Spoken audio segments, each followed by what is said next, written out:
So here we are at Daytona International Speedway on the super stretch portion of the big track, and this is the short track that will be used for the battle at the beach and crossing start-finish down into turn 1. This racetrack is really a paper clip design, just like what we race at Martinsville or something you might see at a local short track across the country.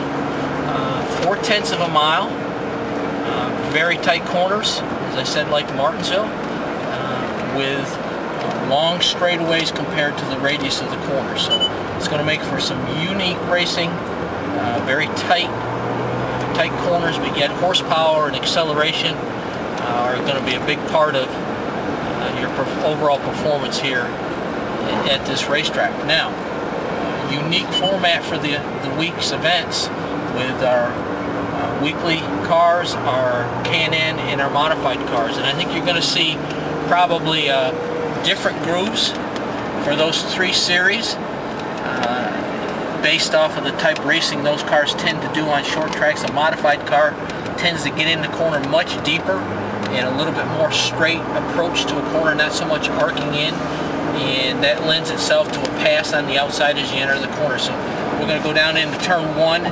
We're going to run a tight line, kind of like what a modified car might run. But what the design of this racetrack lends itself to is a crossover move on corner exit that someone might get back up the inside of you if you tend to guard that inside lane on entrance. So trying to build multiple grooves or some passing lanes, and I think that the design of the racetrack lends itself to some unique places to pass, and because it is a new racetrack, certainly as the week goes on, rubbering it in is going to be very important to get those lanes opened up.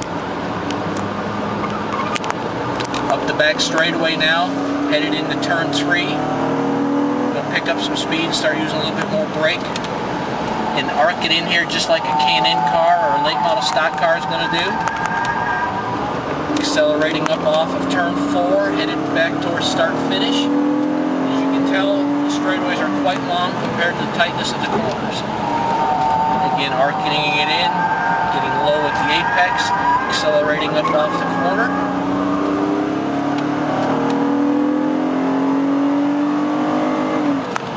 Hard brakes. Brakes are going to be a key. Keeping the brakes cool, maybe even saving your brakes a little bit early on in the event, so that you've got something to race hard with it towards the end of the event. You're arcing it in, turn 1, exit at 2. Toyota Camry has a little hesitation as we exit the corner, but certainly not going to happen with those high-powered stock cars that will be here. They'll accelerate hard up off of these corners. Turn 4, and back to start finish for a couple laps here at the short track at Daytona International Speedway.